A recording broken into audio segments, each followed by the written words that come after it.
Here the track split in two. To the right ran the line the Germans laid in 1944, straight through the gatehouse at Birkenau, the one the whole world knows. We're going the other way, along the older track, the one that was here first. 2 kilometers from this spot stands something you cannot see from the road to Birkenau. You have to turn off deliberately to find it. 1/4 kilometer of brick halls. The Germans filed them as Fünf Kartoffellagerhallen, 5 potato storage halls. Beside them, on the same yard, stood the Krautsilos, the sauerkraut plant. Ordinary farm buildings of the kind you would drive past anywhere. They were built by prisoners who were being starved at the same time. Between Auschwitz I and Birkenau, there are about 3 kilometers of road. Roughly halfway along it, a railway line runs across the fields. This is the alte Judenrampe, the old ramp. For the spring of 1942 until the middle of May 1944. Most of the transports heading for Auschwitz stopped right here. The Auschwitz-Birkenau State Museum records more than 500,000 Jews unloaded on this ramp. Tens of thousands of Poles, more than 20,000 Roma and Sinti. There's a separate film about the ramp itself. The link is in the description. What concerns us here is what stood next to it, because the ramp did not end where today's memorial ends. It ran on, past the warehouses and further still. The name says 5 halls. Inside there were 10. They were grouped into 5 sections, each divided from the next by a firewall. That is where the 5 in the German paperwork comes from, sections, not halls. The whole building runs to roughly 250 meters. Walking its length at an ordinary pace takes you over 3 minutes. Look at the aerial photograph taken during the war. Bay after bay after bay, the whole way down.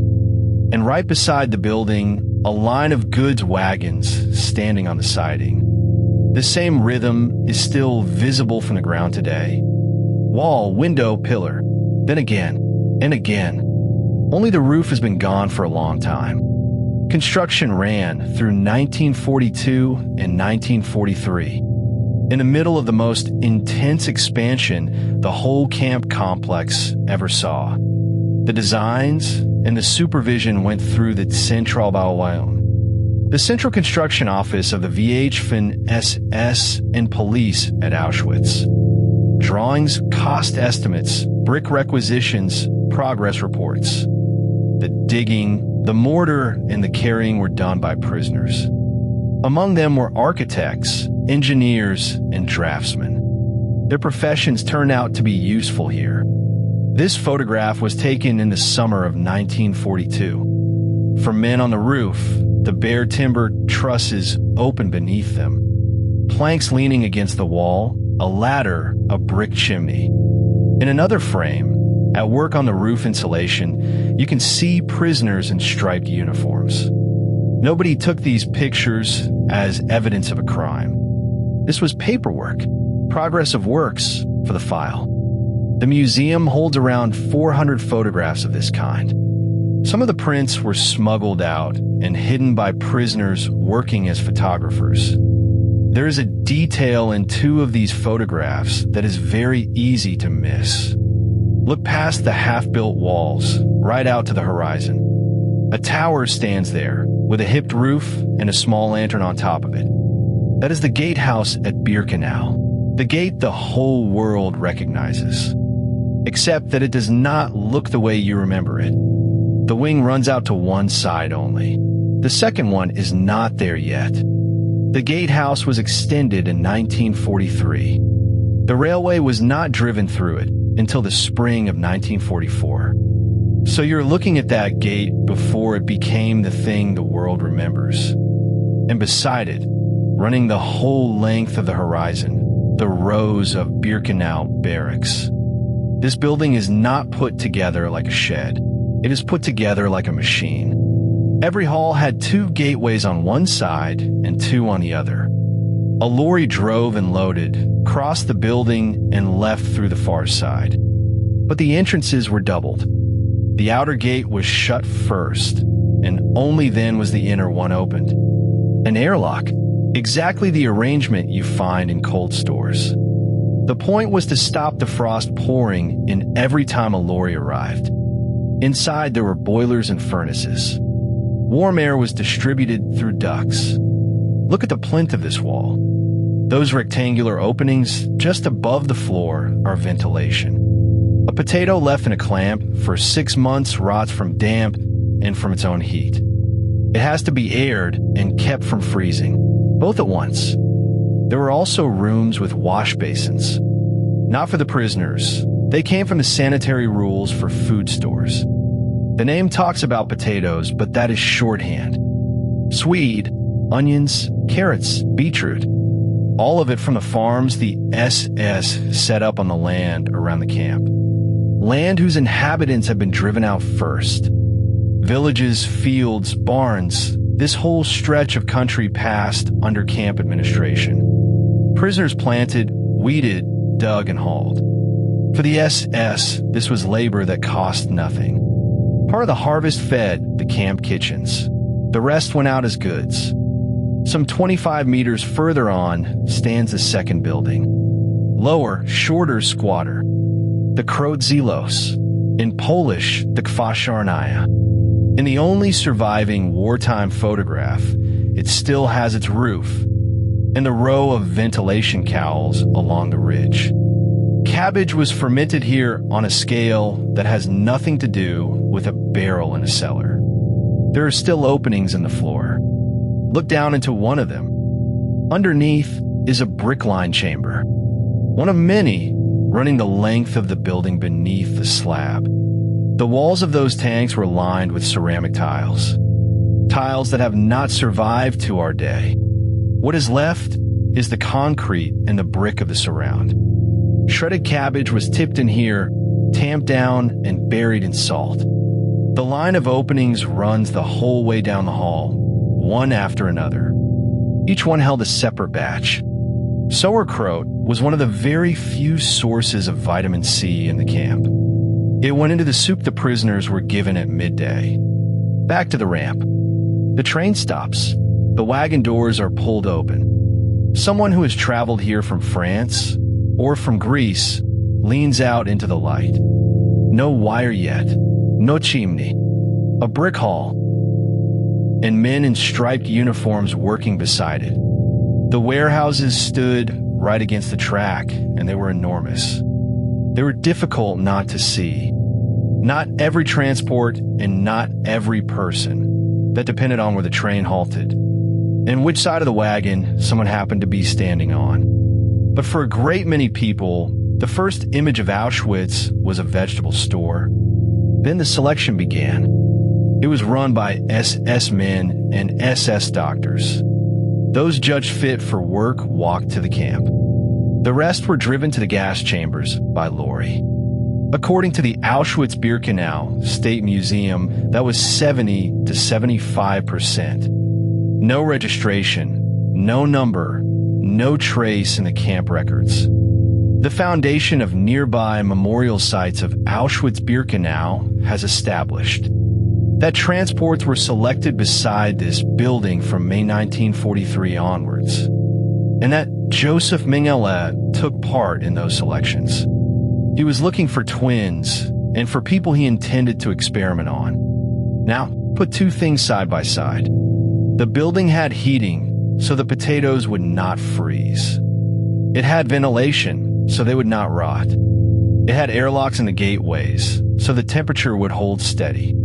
It had wash basins, because the food storage regulations required them. The man who built it was given, in the morning, half a liter of something standing in for coffee. At midday, a liter of thin soup with a piece of sweet in it. In the evening, 300 grams of dark bread and an extra the size of 2 sugar cubes. These are nominal rations.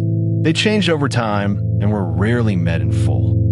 The same construction office accounted for both. The vegetables were meant to survive the winter. The people were not.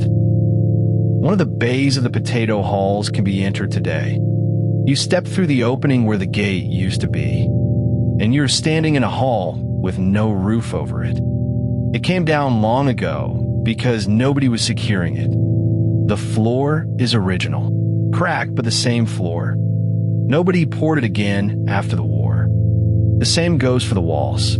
This is not a reconstruction. A few years ago, in early spring, it looked like this.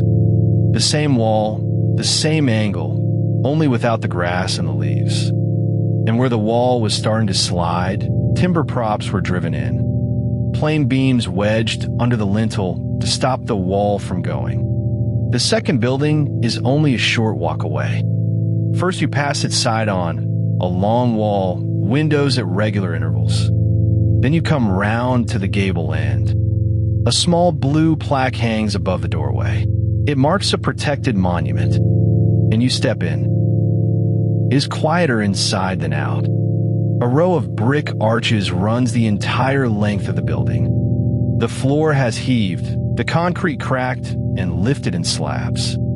That is the work of frost, repeated 80 times over. A few years ago, there were still stacks of timber on pallets in here. Material brought in to shore up the structure. And this is how the same floor looked before it was cleared. Slabs of concrete lifted one on top of another. Of the whole complex, this building is the best preserved, which is not the same as saying it is safe. Why did something this large drop out of the story of Auschwitz? The simplest reason is that it lies off the route. The coaches run from Auschwitz I straight to Birkenau on a road further over. From there you can see neither the ramp nor the warehouses. The second reason is administrative. When the boundaries of the museum were drawn after the war, they took into two fence camps. The ramp and the warehouses were left outside them, outside the protective zone of the UNESCO listing as well. Then came questions of ownership and money. Securing a structure of this volume is not a repair job. It is a program lasting years. But there is one more reason, and it may be the most interesting. These buildings do not look like the scene of a crime. They look like a vegetable store because a vegetable store is what they were. Our memory of Auschwitz is built out of a handful of images. The gate, the wire, the track, the chimney. A potato hall does not fit into that set. In a ruin with no plan and no caption beside it is hard to read. You stand in front of a wall, and what you see is a wall. Even a dozen years ago, the state of it was far worse.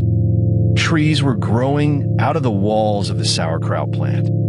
In the winter of 2020, a small forest of self-seeded saplings stood between the walls. The fact that these buildings are still standing is down to an organization from Zesht, the foundation of nearby memorial sites of Auschwitz-Birkenau, clearing the saplings, propping the walls, capping the tops of the brickwork. Section by section, year after year, the work moves along the building one stretch at a time. The aim is simple, that these walls last into the next generations. Where the work has reached, the wall stands straight and nothing falls off it. 100 meters further on, the ruin is still being taken over by scrub. It is a race, and it is not settled who wins it. It is worth being careful with the words here. This is not rebuilding. Nobody is putting these halls back up. It is conservation, holding on to what is left. The authentic brick matters more here than a tidy appearance. Come back to the track for a moment. What is commemorated today is a short, tidied stretch. A length of rail, 2 wagons, an information board. It looks modest. The historical ramp was nothing of the sort. It had to take a train of several dozen wagons. It ran the full length of the warehouses and then further. Its length in meters is something this film will not give you, because the figures in circulation disagree, and without a plan or a survey, it would be guesswork. But you can see the scale from where the rails are. That band on the right is not one track. It is more than a dozen. An entire goods station with the machinery of extermination plugged into it. So when you stand by that wagon and think this is a small place, carry the line of the rails on with your eye, past the end of the halls and over the horizon. One last thing, and it is the reason to make the trip. Walking along the potato halls, on your left there is a thicket. Bushes, grass up to your waist, young birches. It looks like waste ground nobody has any use for. Part the branches. Underneath are the rails. Not a copy, not a reconstruction. The same track the transports came in on. Only the middle stretch was restored, the part where the wagon stands. The rest was left as it was, which is exactly why it is the real thing. This whole area lies outside the museum. No gate, no ticket office, no admission. There is no guide here to explain any of it either. There is a road, a wall, and silence. If you do come, you will already know what you are looking at. That this wall runs 250 meters. That warm air was pushed through those openings in the plinth. That under the floor of the sauerkraut plant, there are tanks once lined with ceramic, and that it was put up by people living on a liter of soup a day. This place is not a cemetery, and there is no monument on it. Behave there as though there were. Because think what a person saw when the wagon door was pulled open. Not the wire, not the chimney, not the gate. A brick wall of a vegetable store, and men in striped uniforms working beside it. An ordinary sight, which for a moment suggested this really might be a farm. That moment ended at the selection, a few dozen meters further on. For most of the people on those transports, it was the last ordinary thing they saw. The wall is still standing there. Nobody guards it, and nobody sells tickets. You can walk up and put your hand on it.